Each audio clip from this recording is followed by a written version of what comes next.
வாழ்க வையகம், வாழ்க வையகம், வாழ்க வளமுடன்.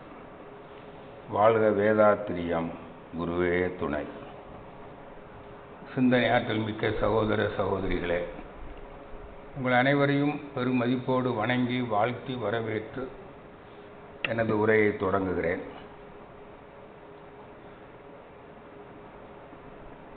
நீங்கள் எல்லாம்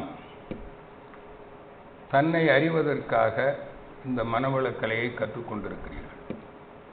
சரிதானா?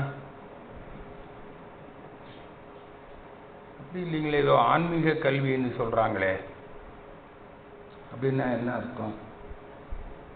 தன்னை ஆன்மாவாக அறிந்து கொள்வதற்கு. புரியுதா? ஆன்மான்னா என்ன?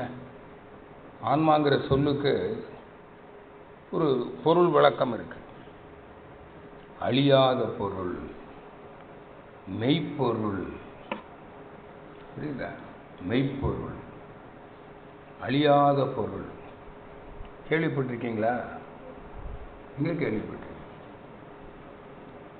நான் ஸ்கூலில் படிக்கும்போது நான் ஒரு கிறிஸ்தவ பள்ளியில் படித்தேன். அந்த பள்ளி உங்கள் எல்லாருக்குமே தெரியும். டாக்டர் ஜியு போப் கேள்விப்பட்டிருக்கீங்களா?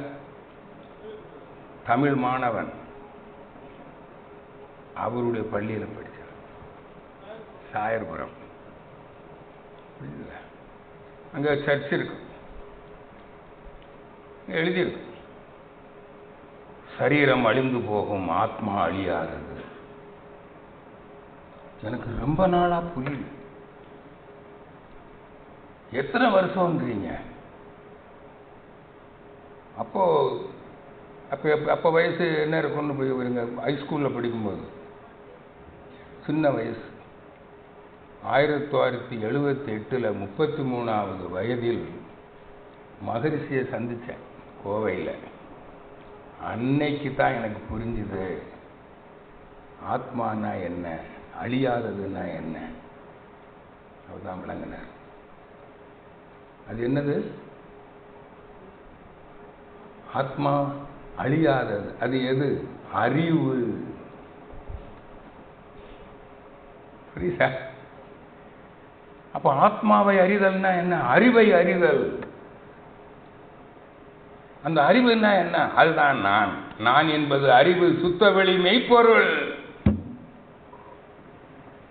இதுதான் தன்னை அறிதல். புரியுதா? அதான் மகரிஷி எல்லாரும் தன்னை அறியணும். தன்னை அறிய தனக்கு ஒரு கேடு இல்லை சொன்னார். அறிவையதான் தெய்வம் என்றார் தாயுமானார். அகத்ததுதான் மெய்ப்பொருள் என்று எடுத்துக்காட்டி அறிவதை திருவள்ளுவர் தான் அறிவுன்னா என்னன்னு சொல்றாரு. எப்படி சொல்றாரு? எப்பொருள் எத்தன்மை தாயினும் அப்பொருள் மெய்ப்பொருள் காண்பது அறிவு. அதான் மெய்ப்பொருள், மாறாத பொருள், அழியாத பொருள், ஆத்மா. அதை கவனிங்க. அவ்வறிவை அறிவதற்கு முறைகள் சொன்னார் அறிஞர் திருமூலர். அதுதான் என்னது? அகத்தவமும் அகத்தாய்வும், மெடிடேஷன் அண்ட் இன்ட்ராஸ்பெக்ஷன். புரியுதுல்ல? அவ்வறிவில் ஆழ்ந்து ஆனந்த கவியாத்தார் ராமலிங்கர். எப்படி பாடினாரு? தன்னை அறிந்து இன்பமுற வெண்ணிலாவே ஒரு தந்திரம் நீ சொல்ல வேண்டும் வெண்ணிலாவே. தன்னை அறிந்தவன் தலைவனை அறிவான். பாடுறாரு. ஜோதி ஜோதி ஜோதி ஜோதி, அறிவு அறிவு அறிவு. அந்த அறிவை அறிவதற்கு அறிவு திருக்கோயிலை அமைத்தார். யாரு? ஆசான், நம்முடைய ஆசான். அவர் தான் நமக்கு குரு. பாருங்க எவ்வளவு பெரிய சமாச்சாரம். இவ்வளவு பெருமையா இருக்கு தெரியுமா உங்களுக்கெல்லாம்? எனக்கு அப்ப பெருமையா இருந்தது. 43 ஆண்டுகளுக்கு முன்னால் மகரிஷியை சந்தித்த அன்றே எனக்கு குரு கிடைத்து விட்டார். இனி நான் என்னை அறிந்து விடுவேன். என்னை அறிந்து விட்டால் இனி எனக்கு என்ன இல்லை? துன்பம் இல்லை, என்னாலும் இன்பமே. தன்னை அறிய எனக்கு ஒரு கேள்வி, உன்னையே நீ அறிவாய். கிரேக்க நாட்டு அறிஞன், நான் கல்லூரியில் படிக்கிற போது அவரை பற்றி படிச்சிருக்கிறேன். என்னமோ அப்ப இருந்தே எனக்கு அவர் மேல ஒரு மதிப்பு. பாருங்க, மகிழ்ச்சியை சொல்வார், நீ யூ நோ தைசெல்ஃப், உன்னையே நீ அறிவாய். நீ சொல்லாத, நீ சொல்லிக்கிட்டே இருந்தேன்னா விஷத்தை குடிச்சு சாவு. சாவனே ஒழிய நான் சொல்வதை நிறுத்த மாட்டேன் என்று சொன்னவன் சாக்ரட்டிஸ். ஏன்? எல்லாரும் நல்லா இருக்கணும், எல்லோரும் இன்புற்று இருக்கணும். வாழ்க வையகம். புரியுதா வேதாத்திரியம்? இந்த வையகம், இந்த உலகம். வையகம் என்னதுங்க? இந்த உலக மக்கள் எல்லாம் மகிழ்ச்சியா வாழணும். அதான் வாழ்க வையகம், அதான் உலக அமைதி. துன்பம் இல்லாமல் வாழணும். துன்பம் இல்லாத வாழ்வே அமைதி வாழ்வு. புரியுதா? இப்போ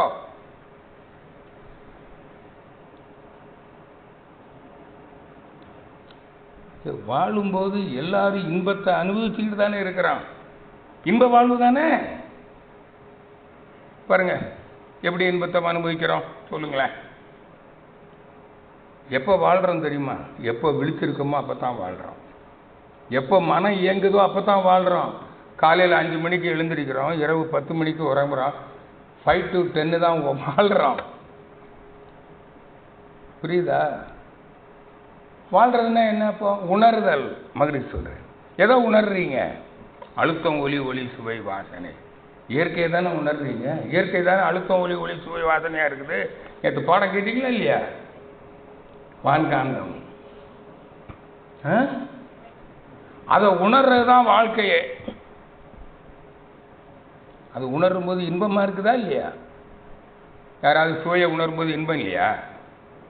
வாசனை, ஒளி, ஓசை, அழுத்தம், இதாங்க வாழ்க்கை. வாழ்றோமா இல்லையா? இப்போ யாராவது சொல்லுங்க, எனக்கு இன்பமே இல்லைன்னு சொல்லுங்க பார்க்கலாம். இப்போ இன்பமாக தானே வாழ்றீங்க? இல்லைங்க, எனக்கு துன்பமும் இருக்குது. அது என்ன சொல்லுங்க?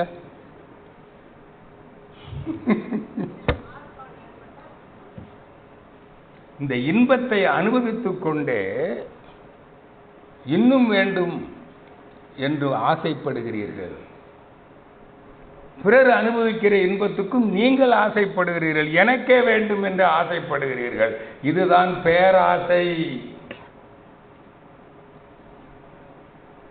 இன்பத்தை அனுபவித்துக் கொண்டே மனிதன் எப்படி வாழ்றான்? பேராசையில் வாழுகிறான், பேராசைப்பட்டு வாழுகிறான். அதான் திருமலர் சொன்னார், ஆசைப்படப்பட ஆய் வரும் துன்பம். ஆசைப்படுவதே மன துன்பம். புரிஞ்சுக்கிட்டீங்களா? மன துன்பம்னா என்ன இப்ப சொல்லணும்? அதான் மாதிரி சொன்னார். என்ன ஆசை? பொருள் ஆசை, புகழ் ஆசை. அடுத்த ஆசைன்னு ஒழுங்கா படிக்கல. பொருள் ஆசை, புகழ் ஆசை, அதிகாரம்னு சொல்லுவார். செல்வாக்கு, செல்வாக்கு ஆசை. எனக்கு நிறைய உதவுற மக்கள் வேணும், அதான் செல்வாக்கு. அதானே? எனக்கு உதவுறதுக்கு மக்கள் ஓடி வரணும், அதான் புகழ், அதான் செல்வாக்கு. மக்கள் ஆசை, மக்கள் உறவில் ஆசை. இன்னொன்று பொருள் ஆசை. புரியுத? புலனின்ப ஆசை. நல்லா கவனிச்சுங்க. பொருள், புகழ், செல்வாக்கு, புனல் இன்பம் நான்கிலே புகுந்து அழிந்தி மனித மனம் புண்ணாய் வருந்துகிறது. இதுதான் ஐயா மன துன்பம். உங்களுக்கெல்லாம் மன துன்பம் இருக்கா இல்லையா? மனம்னா உள்ளம்னு வச்சுங்களேன். அப்போ மனநலம் இருக்கா? இல்லை இல்லை. எங்க இருக்கு? ஆசை இல்லைன்னா இருக்கு. ஆசை இருக்கா இல்லையா? அப்போ உங்களுக்கு மனநலம் இல்லை. நலம்தானா? உடலும் உள்ளமும் நலம் விசாரிக்கிறீங்கல்ல ஒருத்தருக்கு ஒருத்தர். என்ன சொல்றீங்க? நான் கேட்குறேன். ஒன்று, உடம்புல மனதில் ஆசை இருந்தால் அது மன துன்பம், அவன் மனநலம் இல்லை, சரிதானா? இன்னொன்று, உடம்புல நோய் இருக்குதா இல்லையா? சிலருக்கு இருக்கும் அல்லது பின்னாடி வரும், வந்து போயிருக்கும், இருக்கவும் செய்யும். அப்போ உங்களுக்கு இப்போ இருக்குல்ல, சிலருக்கு நிறையா பேருக்கு உடம்புல வலிச்சுக்கிட்டு இருக்குதா இல்லையா? அப்போ யாருக்கு உடம்புல வலி இருக்குதோ அதுதான் நோய். அப்போ என்ன சொல்வீங்க? நீ நல்லா இருக்கீங்களான்னா, உடலும் உள்ளமும் நலம் தானா அப்படின்னா என்ன அர்த்தம்? உடம்புல நோய் இல்லாமல் இருக்கீங்களா? இதுதான் விசாரணை. ஒருத்தருக்கு ஒருத்தர் நேரில் சந்திச்சாலும் தொலைபேசியில் சந்திச்சாலும் என்ன கேட்குறான்? நலம் தானா? உடலும் உள்ளமும். இப்போ நான் உங்களை கேட்குறேன், நல்லா இருக்கீங்களா? என்ன சொல்லுவீங்க? அவ்வளவும் பொய்.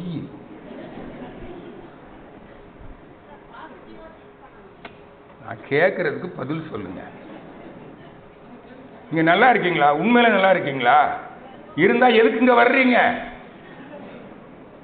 முழுமை நல வாழ்வுக்கு. புரியுதா? எப்போ முழுமை நல வாழ்வுக்கு, தன்னை அறிவதற்கு, ஆன்மாவை அறிவதற்கு மனவளக்கலைக்கு வந்திருக்கிறீர்கள். அப்ப என்ன அர்த்தம்?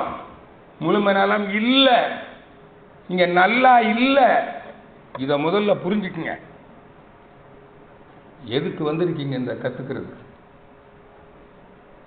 புரியுதா? இப்போ இதை நீங்க நிறைய பேர் சரியா புரிஞ்சுக்கலங்கிறதுக்காகத்தான் நான் இன்னைக்கு பேச வந்திருக்கிறேன். மகரிஷி சொல்லுவாங்க, 2006 போறப்போ மறைகிறதுக்கு முன்னாடி சொன்னாரு,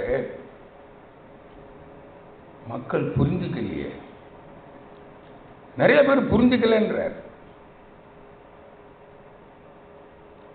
புரியுதா? வள்ளலார் சொன்னார்ல, கடை விரித்தேன், அது மாதிரி இங்க நிறைய பேர் புரிஞ்சுக்கலன்னாரு. மாதிரி தெரியுமா? இப்ப நீங்களாவது புரிஞ்சுக்கிட்டீங்களா? எதுக்கு வந்திருக்கீங்க? முழுமை நல வாழ்வுக்கு, ஆன்மாவை அறிய, தன்னை அறிய. புரியுதா? தன்னை அறிந்து இன்பமுற, தன்னை அறிந்தவன் தலைவனை அறிவான். அதான் மாதிரி சொன்னாங்க, இந்த மனவளக்கலை என்பது தன்னையோ கடவுளையோ அறியும் கலை. நான் யார்? எது கடவுள்? அப்பதான் அதுக்கு ஒரு விளக்கம் கொடுக்கிறாரு. அதுதான் ஆத்மா, அதுதான் மெய்ப்பொருள். எது மெய்ப்பொருளோ அதுதான் கடவுள், அதுதான் நான். இத மகரிஷி சொல்றார். நேற்று சொல்லி முடிச்சிட்டாங்களா இல்லையா? ஃபைனலா சொல்லி முடிச்சுட்டாங்க. தெரியுமில்ல, நேற்றுங்க 3 பேராசிரியர்கள் வந்து, ஒருத்தர் சுத்த வெளினா என்னன்னு சொன்னாரு, இன்னொருத்தர் கடப்பொருள்னா என்னன்னு சொன்னாரு, இன்னொருத்தர் உயிர் பொருள்னா என்னன்னு சொல்லிட்டாரு. முடிஞ்சு போச்சு. என்ன சொன்னாங்க நேற்று பாடம்? சுத்த வெளி அது அறிவும் ஆற்றலும், அதான் மெய்ப்பொருள். அதுதான் பஞ்சபூதங்களாகி, நட்சத்திரங்கள் கோள்களாகி, அழுத்தம் ஒளி ஒளி சுவை வாசனையாக இருக்கிறது. அது முறையாக கூடி ஓரறிவு மனமாக, 2 அறிவு மனமாக, 3 அறிவு மனமாக, 4 அறிவு மனமாக, 5 அறிவு மனமாக வந்து 6 அறிவு மனமாக இங்கே அமர்ந்திருக்கிறீர்கள். நான் யாருன்னு நேற்று சொல்லிட்டாங்கல்ல, நீங்க எல்லாம் புரிஞ்சுக்கிட்டீங்களா இல்லையா? இப்ப சொல்லணும், நீங்கள் யார்? அப்பா, உங்கள் அத்தனை பேரையும் தன்னை அறிந்த தத்துவ ஞானியாக்கி விட்டேன். இல்ல நீ கை தூக்க பார்க்கலாம். இன்னைக்கு வாட்ஸ்அப்ல வரும், போட போறேன். நம்பர் நோட் பண்ணிக்கங்க. நம்பர் போடலையா? நிறைய பேருக்கு தெரியும் என் நம்பர். என்ன போட போறேன் தெரியுமா? மனவள கலையை பயின்று துரியாதீத தவமும் தத்துவ விளக்கமும் பெற்ற அருள் செல்வர்களே, நீங்கள் உங்களை அறிந்து கொண்டீர்களா? ஞானம் பெற்று விட்டீர்களா? முழுமநல வாழ்வுக்கான அறிவை அறிந்து விட்டீர்களா? என்னோடு தொடர்பு கொள்ளுங்கள். சிறிது நேரத்தில் நீங்கள் ஞானியாகி விடுவீர்கள் அப்படின்னு வாட்ஸ்அப்லேயும் ஃபேஸ்புக்லேயும் வரப்போகுது. வரும். இந்த முடிவோடு தான் இன்னைக்கு மேடையில் நிற்கிறேன். வந்து கவலையப்படாதீங்க. யாம் இருக்க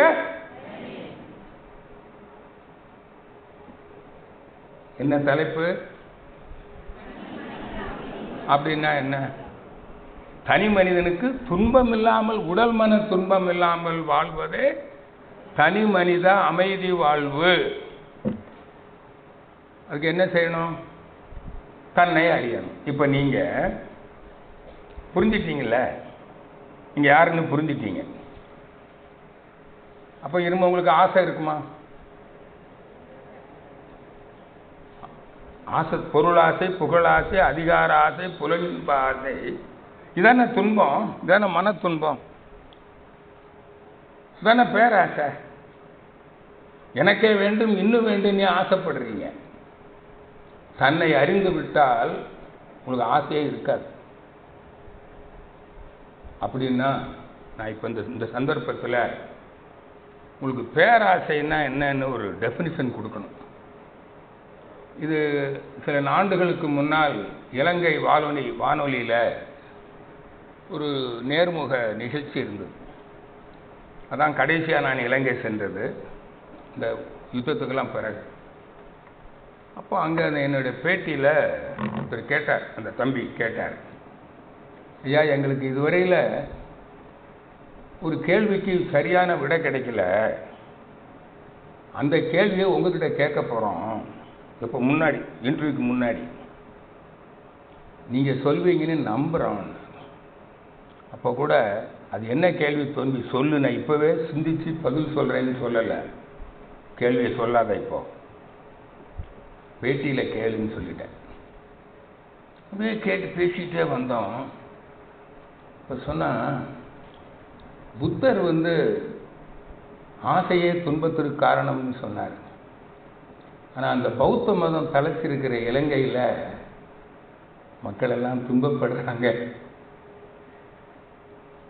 பேராசைன்னா என்னையா? திருமூலர் கூட சொல்றாரு, ஆசைப்படப்பட ஆய்வரும் துன்பம், ஆசை விட விட ஆனந்தம் தானே, ஆசையே அனைத்து துன்பங்களுக்கு காரணம் சொல்லியிருக்காரு. பேராசைக்கு ஒரு டெஃபினிஷன் சொல்லுங்களேன்னு கேட்டான். டக்குன்னு சொன்னான் பாருங்க. இப்ப சொல்ல போறேன், நல்லா கவனிங்க. பிறரிடம் இருக்கும் பொருளும் புகழும் அதிகாரமும் புலனின்பமும் எனக்கு வேண்டும் என்று ஆசைப்படுவதே பேராசைன்னு சொன்னேன். இது புரியுதா உங்களுக்கு? இதாங்க பேராசை.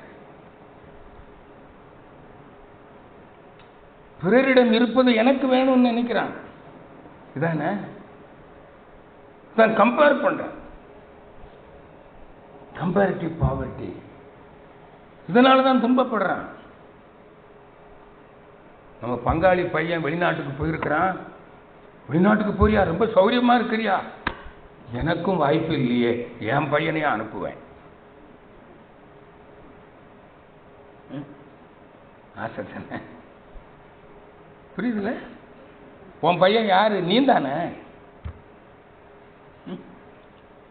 அதான ஆசைப்படுற. இது எல்லாம் யாரு? நான் என்பது இந்த தோற்றம் மட்டுமல்ல, இந்த உடல் அல்ல. நான் என்பது அறிவு. புரியுதா? அறிவு ஒன்றுதான். இங்கே வாழுகிற அனைவரும் நான் தான். புரியுதா? அப்போ நீங்க நான் தானே? நான் தானே இல்லையா? நான் நீங்க தானே? அப்ப நான் அனுபவிப்பது நீங்க ஆசைப்படுவீங்களா? இப்பதான் தன்னை அறிந்தவனுக்கு ஆசை வராது. புரியுதா? இப்போ உங்களுக்கு இனிமே ஆசை வருமா? இனி மன துன்பம் உண்டா? இல்லவே. போதும் என்ற மனம். எனக்கு என்ன பொருள் வேணும்? இருக்குது. பொருள் எதுக்கு? உயிர் வாழ்றதுக்கு, உலக இன்பங்களை அனுபவிக்கிறதுக்கு பொருள் இருக்கு. உதவும் உறவுகள் இருக்கா இல்லையா? தனியாவா வாழ்றீங்க பூமியில? உறவுகள் இருக்கு. உலக இன்பங்களையும் அனுபவிக்கிறீங்களா இல்லையா? அப்புறம் என்ன? அப்ப இருக்கிறதுக்கு ஏன் ஆசைப்படுவீங்க? ஏன்னா ஆசைப்படுவான? தனக்கிட்ட இருக்கிறதுக்கு ஆசைப்படுவானா? எனக்கு மொபைல் போன் இருக்கு, லேட்டஸ்ட் மொபைல் போன் இருக்கு, நான் ஆசைப்படுவேனா? இதுதான் சொன்னேன். உனக்கு எல்லாம் இருக்கு, உனக்குள்ளே எல்லாம் வச்சுக்கிட்டு நீ இன்னும் தேடுறியப்பா. அமைதியை தேடுகிறாயே, இன்பத்தை தேடுகிறாயே. இப்ப சொல்லுங்க, தன்னை அறிந்தவனுக்கு இனிமே என்ன வராதுங்க?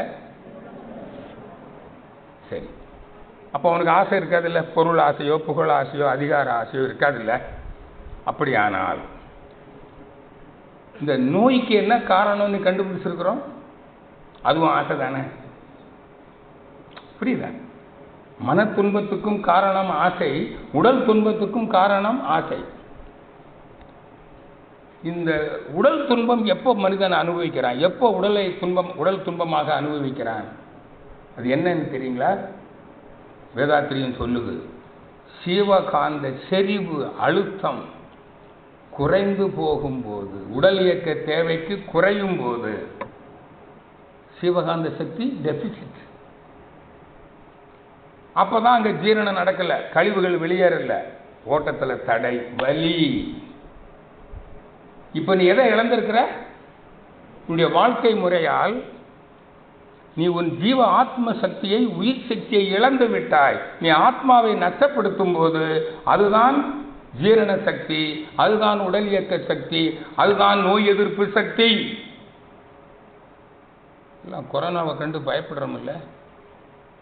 ஏன் சிலர் இங்க சொல்றாங்க, நோய் எதிர்ப்பு சக்தி இருந்தா நீ பயப்படவே வேண்டியதில்லை. புரியுதா? இப்ப அதுதான் நோய் எதிர்ப்பு சக்தியை கூட்டணும், நாமளை தான் சொல்லிட்டு இருக்கிறோம். நான் கடந்த ஆண்டுல இருந்து இதே தான் போட்டுக்கிட்டே இருக்கிறேன். வாங்க மனவளக்கலைக்கு வாங்க, நோய் எதிர்ப்பு சக்தியை மெயின்டைன் பண்ணலாம். புரியுதா? இங்க என்ன சொல்லி கொடுத்துருக்கிறோம் மனவளக்கலையில? ஜீவகாந்த வளக்கலை.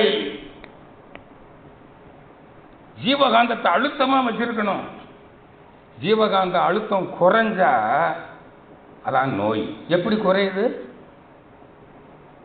பேராசைப்பட்டு பொருளுக்கும் புகழுக்கும் அதிகாரத்திற்கும் புலனின்பத்திற்கும் பேராசைப்பட்டு மனிதன் செய்த ஒரு 5 செயல்களில் தன் ஆத்ம சக்தியை இழந்திருக்கிறான். இதுதான் வேதாத்திரியம் உங்களுக்கு கற்றுக் கொடுத்திருக்குது. அந்த 5 என்ன சொல்லுங்க பார்க்கலாம். எழுதிக்குங்க. உணவு, உழைப்பு, உறக்கம், பாலுறவு.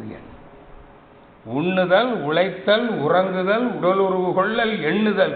இந்த 5லும் பேராசைப்பட்டு அளவு முறை மீறி செயல்பட்டு மனிதன் தன் உயிர் சக்தியை, ஜீவகாந்த சக்தியை, ஆத்ம சக்தியை இழக்கும் போது அவனுக்கு அஜீரணம் வருகிறது. அஜீரணமே கழிவுகளின் தேக்கத்திற்கு காரணம். கழிவுகளின் தேக்கம் உயிரோட்டத்திற்கு தடையை ஏற்படுத்துகிறது. அதுதான் வலி. வலி நீடித்தால் நோய். புரிஞ்சு போச்சா வேதாத்திரியம்? நான் கேட்கிறேன், உங்களுக்கு தான் ஆசை இல்லையே? இனிமே சாப்பிடும்போது சுவைக்கு ஆசைப்பட்டு அதிகமாக சாப்பிடுவீங்களா? பொருள் ஈட்டுறதுக்கு உழைக்கிறீங்க, ஸ்ட்ரெயின், ஜீவகாந்த சக்தியை இழந்து உழைப்பீங்களா? ஓய்வு எடுக்காம நோய் வருமா வராதா? உறக்கத்தை கெடுக்கிறீங்கள? உறங்கணும், ஒரு 6 மணி நேரம் உறங்கணும். அப்ப மற்ற நேரம் என்ன பண்ணணும்? உழைக்கணும். புலன் இயக்கம், பொருள் ஈட்டல், புலனின்பங்களை அனுபவித்தல், அதானே? ஆனா நீ 6 மணி நேரம் தூங்காம அந்த நேரத்தையும் நீ விழிச்சிருந்தேன்னா என்ன பண்ணுவ? ஒன்று பொருள் ஈட்டுவ, அல்லது புலனின்பத்தை அனுபவிப்ப. அப்போ விழித்திருக்கிற காலத்தில் நீ என்ன பண்ணுவ? உயிர் சக்தியை அதிகமாக செலவு செய்து விடுவாய். அங்கே இருப்பு குறைஞ்சிரும். உறக்கம் கெட்டா நோய் வருதா வரலையா? அதிகமாக உழைச்சா நோய் வருதா வரலையா? அளவுக்கு மேலே சாப்பிட்டா நோய் வருதா வரலையா? புலன் இன்பம், தாம்பத்திய உறவு இன்பம், அதுவும் ஒரு ஆசைப்பட்டு அது தானா அந்த விருப்பம் வரணும். பசி வந்து சாப்பிட்ற மாதிரி தாம்பத்திய உறவுல விருப்பம் தானா வரணும். அது தூண்டப்படாது. புரியுது? அப்படி தூண்டினா என்ன ஆகும்? தாம்பத்திய உறவுல எது செலவாகுது? ஜீவகாந்தம். பொருள் உறவை விட பால் உறவில் தான் அதிகமான ஜீவகாந்த சக்தியை மனிதன் செலவழிக்கிறான். எப்படி? இப்போ சாப்பிடும்போது எது வழியாக செலவு பண்ணுவீங்க? நாவின் வழியா. பார்க்கும்போது கண்ணு வழியா இல்லையா? கேட்கும்போது காது வழியா? தொடும்போது தோல் வழியா? முகரும்போது வாய் வழி. பொருள் உறவுல. பால் உறவுல அஞ்சும். புரியுதா? கண்டு கேட்டு உண்டு உயிர்த்து உற்றறியும் ஐம்புலனும் ஒண்டோடி கண்ணே உள்ள. அதனால தான் இந்த பால் உறவுல கவனமா இருக்கணும். புரியுதா? இதில் தான் நம்முடைய ஆத்ம சக்தியை இழந்து விடுகிறோம். அதான் உடல் வரும். அடுத்தது எண்ணம். அதான ஆசை, பொறாமை, கெட்ட எண்ணம், சினம், அச்சம், கவலை, துக்கம். அப்போ மனம் எப்படி இருக்குங்க? அப்படி அமைதியாவா இருக்கும்? சுனாமியா இருக்கும். இதுக்கு பேர் தான் தமிழ்ல டென்ஷன். தமிழ்ல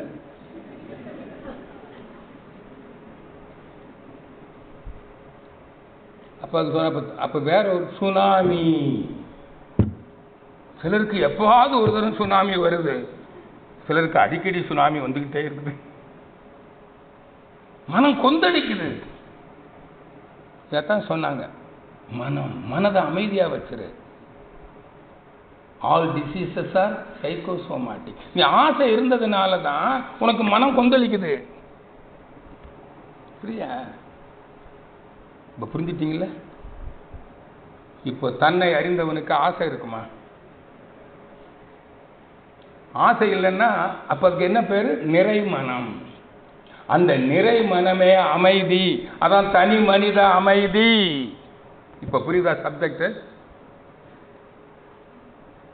இந்த தனி மனித வாழ்க்கை நான் என்னன்னு தெரிஞ்சிட்டீங்கல்ல? இப்போ உடல் துன்பமும் மன துன்பமும் இல்லாமல் வாழ்வது தனி மனித அமைதி வாழ்க்கை. அதுக்கு என்ன செய்யணும்னா தன்னை அறியணும், ஆன்மாவை அறியணும், மெய்ப்பொருளை அறியணும். அதுதான் மனவளக்கலை. இப்போ மகரிஷி இந்த மனவளக்கலைங்கிற யோகக்கலையை எதற்காக வடிவமைத்திருக்கிறார்? தனி மனித அமைதிக்கு. புரிஞ்சு போச்சா? சப்ஜெக்ட் புரிஞ்சுச்சா புரியலையா? இப்போ தனி மனித அமைதிக்கு மனவளக்கலை நீங்க எல்லாம் கத்துட்டீங்கல்ல? மிகுபடி வாழ்வீங்கல்ல? ஆசைப்பட மாட்டீங்க, மன துன்பம் இல்லை, 5 அளவு முறை மீற மாட்டீங்க இல்லையா? ஆனா ஏற்கனவே தப்பு பண்ணியிருக்கமே, அதுக்கு நோய் வரும் இல்லை? வருமா வராதா? முன்வினை, ஊழ்வினை, சஞ்சித பிராரப்த கர்மம். அந்த வினைப்பதிவு எப்படி வரும்? நோயாக வரும். அதான் ஞானிகளுக்கும் நோய் வரும். அப்ப என்ன பண்றது? அதுக்கு தான் இந்த நோய்ங்கிறது என்ன? கழிவுகளின் தேக்கம் நோய். அப்போ கழிவுகள் தேங்காம பார்த்துக்குவாங்க, தேங்கினா அதை போக்குவாங்க. அதுக்கான ஒரு பயிற்சி என்னது? அதான் உடல் பயிற்சி. புரியுதா? புரிஞ்சுதா புரியலையா? அப்போ இனிமே நீங்க என்ன பண்ணுவீங்க? எப்படி வாழ்வீங்க? 5 அளவு முறை மீறாமலும் கவனமா இருப்பீங்க, உடல் பயிற்சி செய்வீங்க, இல்லைன்னா நோய் வந்துடும். அடுத்தது, இந்த உயிர் சக்தி குறையிறது எதனால குறையுது? ஒன்று, அதிகமாக செலவு பண்ணதுனால குறைஞ்சி போச்சு, ஈர்ப்பு குறையுது. இன்னொன்று, உற்பத்தி குறைஞ்சாலும் இருப்பு குறையும் இல்லை. சம்பாதிக்கிறோம். இப்போ நான் பென்ஷன் வாங்குறேன் இல்லையா, செலவு பண்ணுறேன். அதிகமாக செலவு பண்ணா, வரவுக்கு மேலே செலவு பண்ணால் இருப்பு குறையும் இல்லை. அதே மாதிரி வரவு குறைஞ்சு போன, வரவு குறைஞ்சு போயிடுது. அல்லது தேவைக்கு வரல, வரவு கூடணும், விலைவாசி ஏற ஏற கூடணும் இல்லை. கவர்மெண்ட் டிஏ கொடுக்கணும் இல்லை, கொடுக்க மாட்டேங்குது. இப்போதான் இதை கொடுக்க போகுதுன்னு நினைக்கிறேன். பென்ஷன் எடுத்துக்கும். புரியுதா? அப்போ இங்கே தான் யோசிக்கிறோம், இந்த ஜீவகாந்த சக்தி வரவும் சரியா இருக்கணும். அதை எப்படி கூட்டிக்கிறது? அதான் காயக்கல்பம். புரியுதா? அதான் அது எப்படி காயக்கல்பம் பண்ணி அந்த ஜீவகாந்தம் எப்படி வருது? உயிர் துகள்களுடைய கரைசல். உயிர் துகள் எப்போ வரும் உடம்புக்குள்ள? வித்து குழம்பு. அந்த வித்து குழம்பு எது வித்து குழம்பா மாறுது? உணவு. அதான் உண்டி கொடுத்தோர் உயிர் கொடுத்தோர். இன்னொன்று மருந்து, மூலிகைகள். அப்போ உணவும் அதுவே, மருந்தும் அதுவே. என்னது? காயக்கல்ப பயிற்சி. புரிஞ்சுட்டீங்களா? ஓ, ஏன் காயக்கல்ப பயிற்சி செய்யணும்? வரவு ரொம்ப முக்கியம்ங்க. புரியுதுங்களா?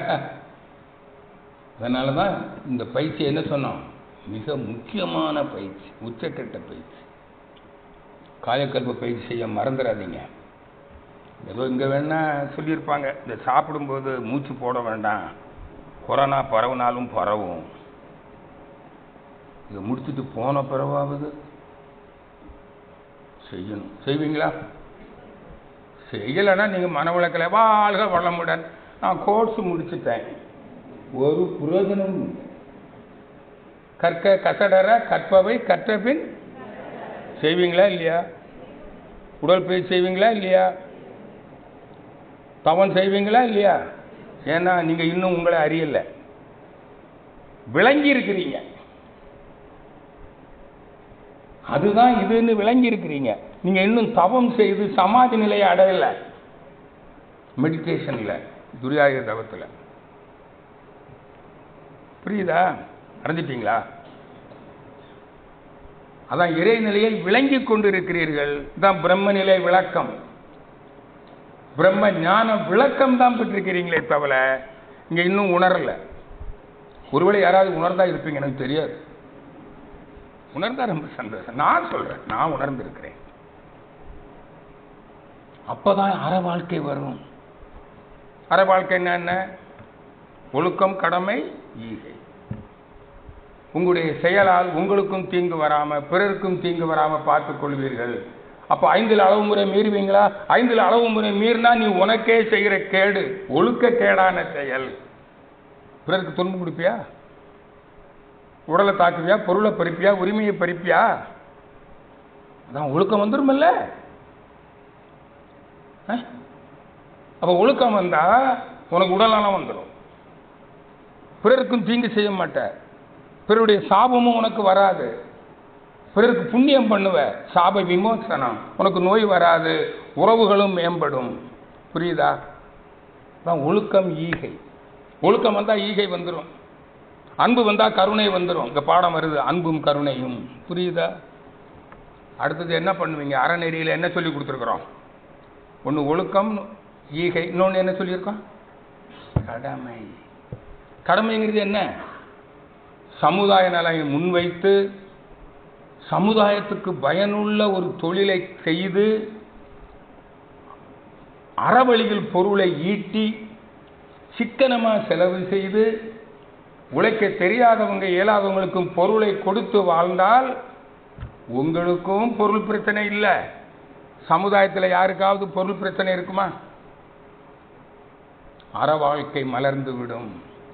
அதான் தன்னை அறிந்தவன் தனி மனித வாழ்க்கையில் அமைதி வந்தால் அவன் எப்படி வாழ்வான்? அற வாழ்க்கை வாழ்வான். அப்போ சமுதாயத்தில் என்ன இருக்கும்? இப்படி வாழ்றோம்னு வச்சுக்கங்களேன். இப்போ நீங்கள் எப்படி வாழ்கிறீங்க? உங்கள் வீட்டில் 14 வயசுக்கு மேற்பட்டவங்கெல்லாம் இதே அறிவு நிலைக்கு வந்துட்டீங்க. குடும்பத்தில் அமைதி இருக்குமா? உங்களுக்கு அமைதி வந்துடுச்சு. அப்போ குடும்பத்தில் அமைதி வந்துருமா வராதா? வருமா வராதா? ஒரு சமுதாயத்தில் ஒரு குடும்பம் இன்னொரு குடும்பத்தை தாக்குமா? ஒரு மதத்தவர்கள் மொழி சமயம் ஜாதி என்கிற பெயரால் எல்லை கட்டி கொண்டு ஒரு கூட்டம் இன்னொரு கூட்டத்தை தாக்குமா? வளம் பறிக்குமா? உள்நாட்டு போர் நடக்குமா? சமுதாயத்தில் அமைதி வந்துடும் இல்லை? காவல் நிலையத்தில் புகார் இருக்குமா? சிவில் கோர்ட்டில், ஃபேமிலி கோர்ட்டில், கிரிமினல் கோர்ட்டில். இப்போ ஃபேமிலி கோர்ட்டில் தான் நிறைய வழக்கு இருக்கு.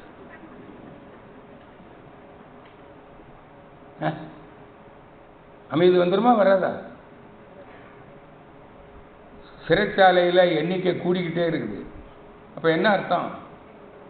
இது உறவு சரியில்லை. உறவு சரியில்லை. அப்போ என்ன அர்த்தம்? பகை. சமுதாயத்தில் பகை தான் இருக்குது. அப்புறம் என்ன இருக்குதுங்க? பிணி, நோய் இருக்கா இல்லையா? ஆசை பெருகிட்டே போகுது. இப்போ சமுதாயத்தில் நோயாளிகள் எண்ணிக்கை கூடி இருக்குதா குறைஞ்சிருக்குதா? அதனால தானே எப்படியாவது காலேஜுக்கு போயிடணும், அது மெடிக்கல் காலேஜுக்கு போகணும். எந்த காலேஜ்? MBBS. இன்னும் அங்கே தான் டிமாண்டு ஜாஸ்தி, அங்கே தான் சம்பாதிக்கிறதுக்கு வழி. அதனால தான் எல்லாரும் MBBS படிக்க போகிறாங்கிறான். ஏண்டா சித்த வைத்தியம் படின்னா அதில் அப்படி என்னங்க வருமானம் வரும்? புரியுதா? ஏன் போட்டி போடுறீங்க? MBBSக்கு படிக்க இடம் கிடைக்கலன்னு தற்கொலை பண்ற, BSM படிக்க இடம் கிடைக்கலன்னு தற்கொலை பண்ண பார்க்கலாம். என்னது அறிவில்லை நமக்கு. சித்தர்கள் முறை. சித்தர்னா யாருங்க? பேரறிஞர்கள். சித்தத்தை அறிந்தவன், அறிவை அறிந்தவன். யார் ஒன்றே குலம் ஒருவனே தேவன், யாதும் ஊரே தீதும் நன்றும் இவன் தான் தமிழன், இவன் தான் சித்தன். இந்த சித்தன் என்ன சொல்லியிருக்கிறான்? சித்த வைத்தியம் என்ன சொல்லுது? நோய்க்கு இவ்வளவு கஷ்டப்படணுமா? நோய் நாடி. நோயின்னா என்னங்க? உடம்புல வலி. எதனால வருது? பேராசைப்பட்டு 5 அளவு முறை மீறினேன். இப்போ என்ன ஆகிப்போச்சு? நோய் வந்துருச்சு. இனிமே என்ன செய்யணும்? இனிமே 5 அளவு முறையை காக்கணும், உடல் பயிற்சி காயகல்பம் பண்ணணும். நான் பிறருக்கு தீங்கு செஞ்சு அவன் சாபத்தை வாங்கி நோயில ஆயிட்டேன். இனிமேல் நான் யாருக்கும் துன்பம் கொடுக்கக்கூடாது. புரிஞ்சு போச்ச? புண்ணியம் செய்யி, தொண்டாற்றி இன்பம் காண்போம், மகிழ்ச்சி. பொருள் இல்லாதவனுக்கு பொருளை கொடு, அருள் இல்லாதவனுக்கு அருளை கொடு. அருள்னா என்னது தெரியலையா? அறிவு. அதான் அருள் தந்தை, அருள் நிதி. நீங்க எல்லாம் அருள் நிதி ஆகணும். இதோட போயிடக்கூடாது. கோர்ஸ் முடிஞ்சது. புரியுதா? இப்போ அப்படியானால் இப்படி தன்னை அறிந்தவர்கள் வாழுகிற ஒரு நாட்டில், ஒரு சமுதாயத்தில் பகை இருக்குமா? பிணி இருக்குமா? பொருள் வறுமை இருக்குமா? பசி இருக்குமா? இந்த பசி மதுரை சொல்றாங்க தெரியுமில்ல? மதுரை சொல்லியிருக்காரு பாடத்தில். அவர் இரவு உணவை நிறுத்திட்டாரு. ஏன் தெரியுமா? எத்தனையோ பேர் பசிக்கு உணவு இல்லையா. வள்ளல் பெருமன் அதானே சொன்னாரு. பசி எனக்கு. இந்த சமுதாயத்தில் பசி, பொருள் வறுமை. பசிக்கு என்ன காரணம்? பொருள் வறுமை. இந்த பொருளுக்காக போராடுறான். பசி இல்லாதவனும் இன்னும் பொருள் வேணும் என்று பொருள் ஆசைப்படுகிறான். அதானே வள்ளுவர் சொன்னார். அதனாலதான்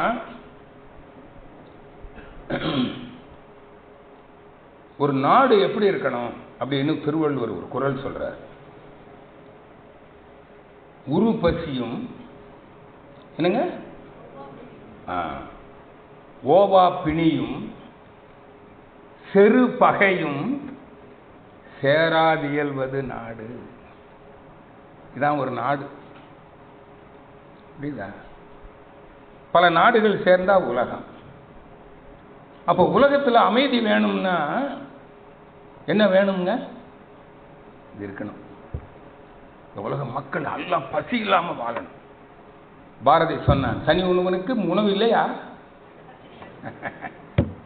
இல்லையா? இப்ப அதானே பொருள் ஆசை இருக்கிறவனும் அந்த பொருள் ஆசையினால பிறர் பொருள் கவர்றான்.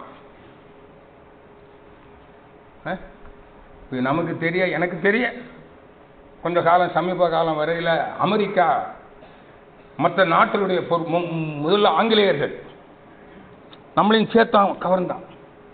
ஆங்கிலேயர்கள் கொள்ள அடித்தான். பொருள் தானே கொள்ள அடித்தான்.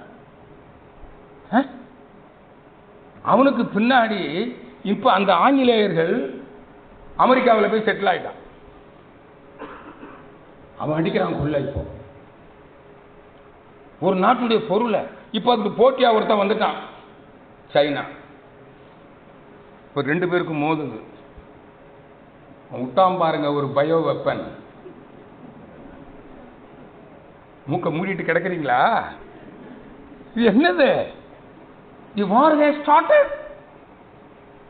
started by China. நான் தைரியமா சொல்லுவேன், உலகமே சொல்லும். இல்லைன்னு சொல்லி பார்க்கலாம். நீ நினைச்சியா இல்லையா? இந்த உலக நாட்டுடைய பொருளாதாரத்தை என் கையில கொண்டு வரணும்னு நீ பண்ணியா பண்ணலையா? சொல்லு. அமெரிக்கா உலக பொருளாதாரம் என் கையில் இருக்க வேண்டும். அதனாலதான் பொருளாதார சிக்கல். மதுரை சொன்னார், பார் முழுதும் பொருள் துறையில் சமநிலைமை வரும் வரையில் நேர் நிற்கும் நீதி உல நலம் உலக அமைதி எனும் சொல் நான் அளவில் தான் இருக்கும் நலம் விளைக்கா வாழ்க்கையிலே. அப்ப என்ன பண்ணுவானா? போர் நடக்கும். யுத்தம், போர். போர் இல்லா நல்லுலகம். அதனாலதான் மகரிஷி இந்த உலகத்தில் அமைதி வேணும்னா ஒரு போர் இல்லாத நல்லுலகத்தை அமைக்க வேண்டும். அதுக்கு என்ன செய்யணும்னா உலக அரசு. அரசு என்பது என்ன? பொருளாதார சமத்துவத்தை ஏற்படுத்துகிற ஒரு சமுதாய கூட்டு அமைப்புக்கு பெயர்தான் அரசு. புரியுதா? நான் கல்லூரியில் எக்கனாமிக்ஸ் படித்தவன். ஆனால் நான் விரும்பி படிக்கல. கடைசியில் போனேன் அட்மிஷனுக்கு தூத்துக்குடியில் வஉசி கல்லூரியில். எனக்கு ரொம்ப பிடிச்சது கெமிஸ்ட்ரி. பியூசியில் சென்டம் கெமிஸ்ட்ரியில். லேட்டாக போயிட்டேன். கெமிஸ்ட்ரி உனக்கு கிடைக்காது, சீட் இல்லைன்ட்டான். வேறு காலேஜுக்கு போகிறதுக்கு வசதி இல்லை. ஏன்னா அங்கேருந்து சைக்கிளில் வந்துட்டு போயிடுவேன். ரொம்ப ஏழ்மையான ஒரு குடும்பம். சரி, என்னத்தையோ கொடு. அப்போ சொன்னார் பிரின்சிபால் சீனிவாசராகவன், எக்கனாமிக்ஸ் கொடுக்குறேன், படிங்க. ஒரு மாதத்தில் ஏதாவது வேக்கண்ட் வேணால் உங்களுக்கு தான் முதல் ப்ரிஃபரன்ஸ். நானும் காத்து இருந்தேன். அப்புறம் அதுக்குள்ளே நான் பார்த்தேன், இது அருமையான சப்ஜெக்ட், நீங்கள் கொடுத்தாலும் வேண்டான்ட்டு. எக்கனாமிக்ஸ் பொருள் ஆதாரம். பொருள் இல்லாருக்கு மதுரை சொல்வார், வாழ்க்கைன்னா என்ன? பொருள் ஈட்டல், பொருளை பயன்படுத்துதல், இதுதான் வாழ்க்கை. அந்த பொருளாதார சமத்துவத்தை கொண்டு வரணும்னா பாலிடிக்ஸ் உங்க வச்சிருக்கான். பாடத்தில் படித்தேன், எக்கனாமிக்ஸ் அண்ட் பாலிடிக்ஸ். புரிஞ்சு போச்சு சார். அப்போதான் மதுரை சிங் ஒரு நாள் சொன்னார், கோயம்புத்தூரில் ஒரு மீட்டிங். இப்போ ஞாபகம் இருக்கு எனக்கு இன்னும். Government is the machinery to solve the social and economic problem. அதாவது பொருளாதார சமூக சிக்கல்களை தீர்க்கும் ஒரு அமைப்பு தான் ஆட்சி நிர்வாகம், அரசு, அரசியல். அப்போ அரசியலுக்கு வர்றவங்க எதுக்கு வரணும்? பொருளாதார சமத்துவத்தை ஏற்படுத்தணும். எல்லாரும் எல்லாமும் பெற வேண்டும். இங்க இல்லாம இல்லாத வல்லாம் பொருள் குவிக்கும் தனி உடைமை நீங்கி வர வேண்டும் இந்நாட்டில் பொது உடைமை. என் நம்பர் சொல்றேன், இப்ப சொல்லிட்டுமா? எழுதுங்க. 70109 709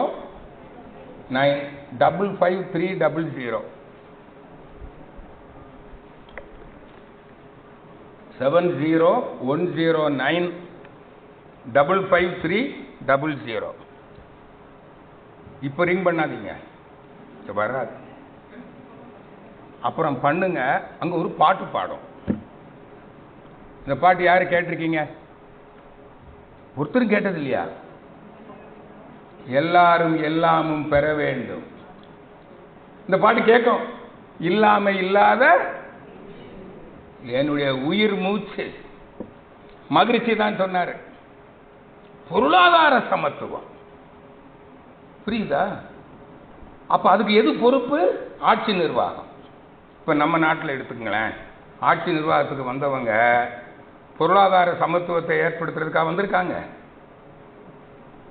வந்தா இத்தனை கமிஷன் வருமா? இத்தனை ரெய்டு வருமா? ஐயோ, இவங்களுக்கு வேற நான் இவங்களுக்கு தான் ஓட்டு போடுவேங்கிறீங்க. சுப்ரீம் கோர்ட்டே தீர்ப்பு கொடுத்துருக்குது, அவங்களுக்கு ஜெயங்கிறான். அடுத்த தேர்தலில் உங்களுக்கு தான் ஓட்டுங்கிறான். இவ அரசியல் தெரிஞ்சவனா? இந்த மக்களுக்கு அரசியல் தெரியுதா? அரசியல் ஞானம் இருக்குதா? மகரிஷி பாருங்க, அறிவறிந்தோர் எண்ணிக்கை பெருகி வர வேண்டும். அன்பு கடமை ஆட்சி அறம் தொண்டெல்லாம் அறிவறிந்தோர் விளக்கியவாறு மக்கள் வாழ்ந்துய வேண்டும். அறக்கல்வி இளைஞர்களுக்கு எளிதில் கிட்ட வேண்டும். அறிவறிந்தோர் உள்ளுணர்வின் ஆழ்ந்த கருத்தெல்லாம் ஆட்சி முறையில் மலர்ந்து உலகம் உய்ய வேண்டும். என்னடா இவர் அரசியல் பேசுறாரு நீ நினைச்சா அதுக்கு நான் பொறுப்பு இல்லை. அரசியல் பேசாதவன் மனுஷனே இல்லை, அவனுக்கு அன்பே இல்லைன்னு அர்த்தம். புரியுதா? அதனாலதான் மகரிஷி பிராஸ்பரிட்டி ஆஃப் இந்தியா ஒரு புக் எழுதினார், உலக சமாதானம் எழுதினார். என்ன சொல்லியிருக்கிறாரு? எல்லா பொருள் அது என்ன வேணும்னாரு? அரசியல் தானே. அப்ப ஒரு கவர்மெண்ட் வேணுமில்ல, ஒன்னு இந்தியாங்கிறீங்க. அப்போ இங்க இத்தனை மாநிலத்துக்கும் சேர்த்து மத்திய அந்த யூனியன் கவர்மெண்ட் என்ன பண்ணணும்? இங்க உற்பத்தி ஆகிற பொருட்கள் எல்லாம் எல்லா மாநிலங்களுக்கும் பிரித்து கொடுக்கணும். அதான யூனியன் கவர்மெண்ட். அதுதானே வச்சிருக்கீங்க. அப்ப அதே போல இந்த உலகத்தில் இருக்கிற எல்லா பொருளும் இந்த உலக மக்கள் அத்தனை பேருக்கும் அவசியம் தானே. அப்ப உலக அரசு வேணுமா வேண்டாமா? இதான் வேதாத்திரியம், வேர்ல்டு கவர்மெண்ட். புரியுதா? ஓர் உலக ஆட்சி. உயர் ஒழுக்கத்தோடு உலகினிலே குழந்தைகளை வளர்க்கும் திட்டம். அதான் அறக்கல்வி, இதான் ஆன்மீக கல்வி. இங்க மாணவர்களுக்கு கொடுக்கணும் ஒரு இயற்கை தத்துவ அறிவு, அறநெறி அறிவு. புரியுதா? அதெல்லாம் சொல்றோம். மனவளக்கல்வியை எங்க கொண்டு போனோம்? மாணவர்களுக்கு. அது என்னது? அறக்கல்வி, அறநெறி கல்வி, இயற்கை தத்துவ அறிவு. எதுக்கு? அவன் மனுஷன் ஆயிடுவான். அப்துல் கலாம் சொன்னார், மனவளக்கலையை கத்துட்டா வரும்போது எல்லோரும் மனிதர்களாக வருவார்கள். இந்த ஆன்மீக கல்விதான் கல்வி நிலையங்கள் யாரை உருவாக்கும்? மனிதர்களை உருவாக்கும். இப்போ படிப்பாரிகளை பட்டதாரிகளை உருவாக்கி இருக்கிறது. இந்த அறக்கல்வி வர வேண்டும், வேதாத்திரியம் சொல்லுது. புரியுதா? ஓர் உலக ஆட்சி, உயர் ஒழுக்கத்தோடு உலகினிலே குழந்தைகளை வளர்க்கும் திட்டம். பார் முழுதும் பொருள்துறையில் சமநேர் நீதி, பலனாரும் ஒன்றிணைந்த பொருளாதாரம், சீர்திருத்த சிக்கனமாம் சிறந்த வாழ்வு, தெய்வ நிலை அகத்துணரும் இறைவணக்கம். இதுதான் வேதாத்திரியம். இப்ப எல்லாரும் தெய்வ நிலையை உணர்ந்துட்டீங்களா இல்லையா? உள்ளதானே உணர்ந்தீங்க. அகத்து உணர்வு. அகன்னா என்ன? உள்ள. எதுக்குள்ள? உயிருக்குள்ள, சுத்த வெளிய. அப்போ இறைவணக்கம்னா என்ன? சுத்த வெளியை நினைத்து துரியாதீத தவம் செய்வதே இறைவணக்கம். கொஞ்சம் சத்தமா எல்லாரும் சொல்லுங்க. இன்னிலிருந்து முடிவு பண்ணிட்டீங்கன்னு நினைக்கிறேன். இதுதான் இறைவணக்கம். தானே சொன்ன, எல்லாம் வல்ல தெய்வம் இது எங்கும் உள்ளது நீக்கமர சொல்லுவா இல்லையா?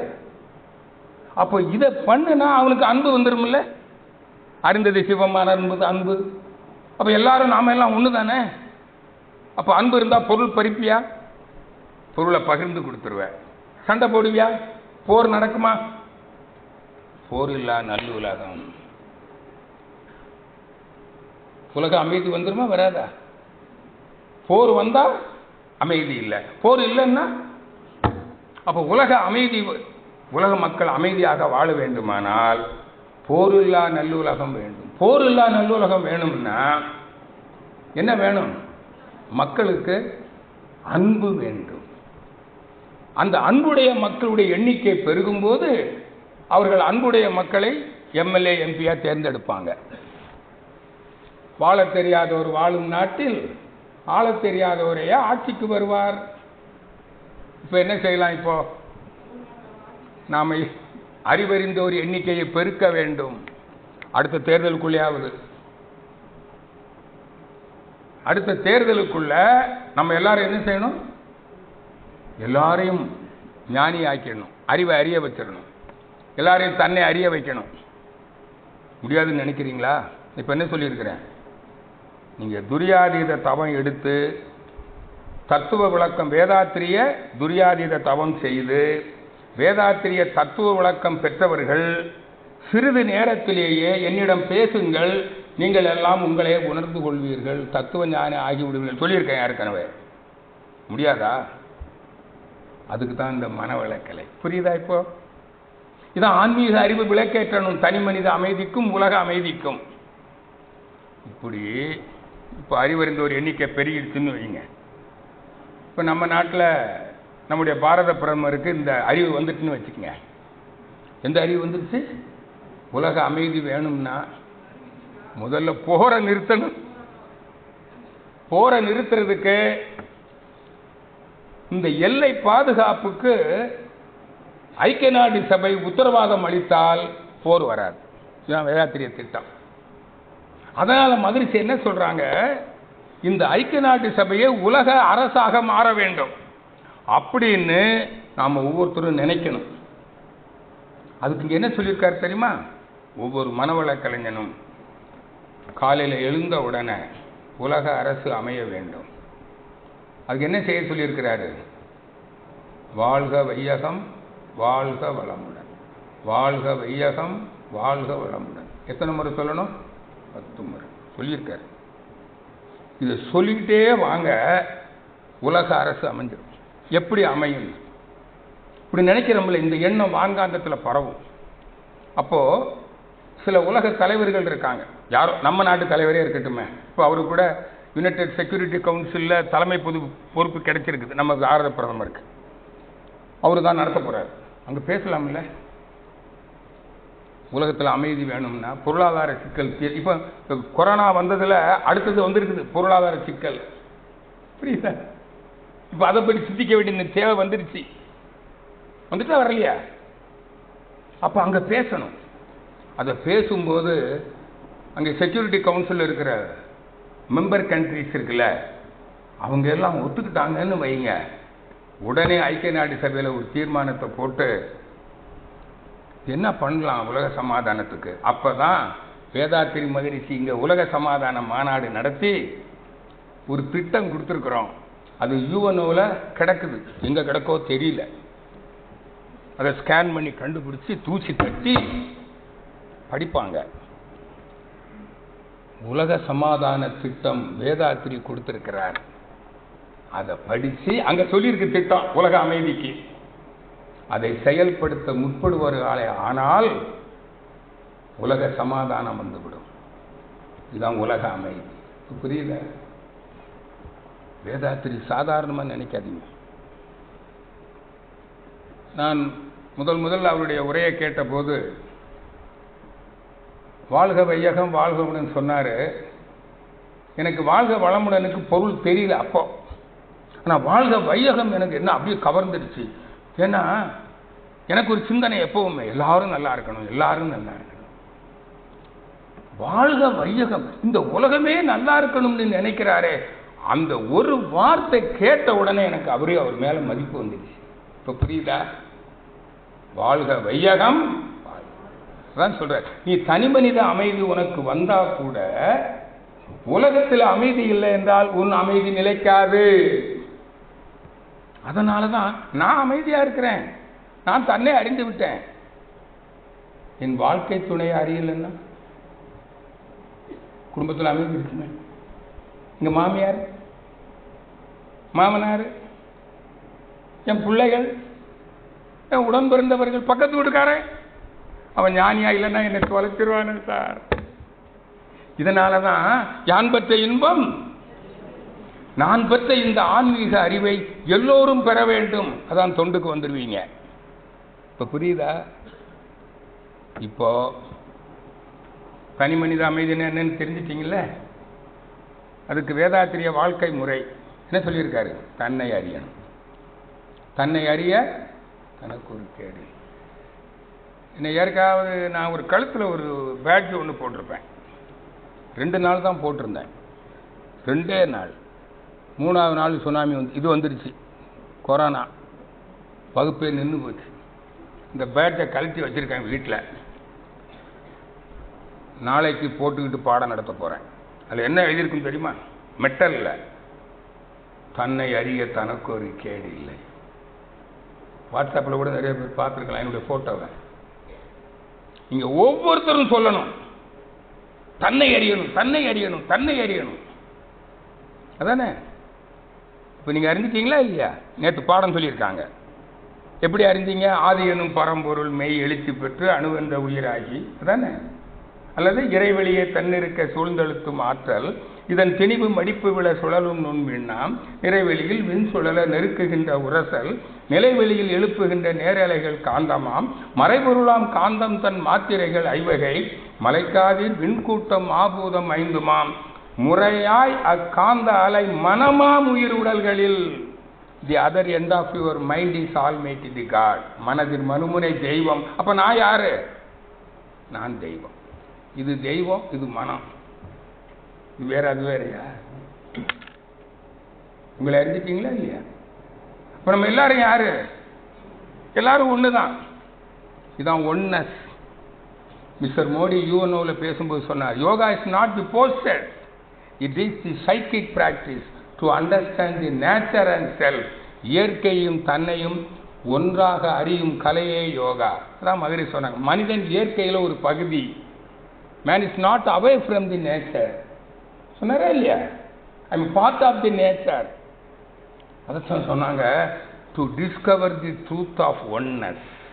ஒன்னஸ், ஒன்றுதான். அத்வைதம், இருப்பதெல்லாம் ஒன்றுதான். இப்போ புரியுதா? அதான் அத்வைதம் ஆதிசங்கரர் சொன்னது. உங்களுக்கு புரிஞ்சு போச்சா? புரியலையா? நீங்கெல்லாம் யாரு? அத்வைதிகள், தன்னை அறிந்தவர்கள். விளக்க அளவில் இன்னும் சிந்திச்சுக்கிட்டே இருந்து தவம் பண்ணி அந்த சமாதி நிலையை அனுபவமா பெற்றுவிட்டால் அப்பா அதுதான் நான் என்பது உறுதிப்படும். அது என்னன்னு சொல்லிடுறேன். கடல் நீர் தான் ஆவியாகி மேகமாக திரண்டு மழையா பொழிந்து ஆறா ஓடுது.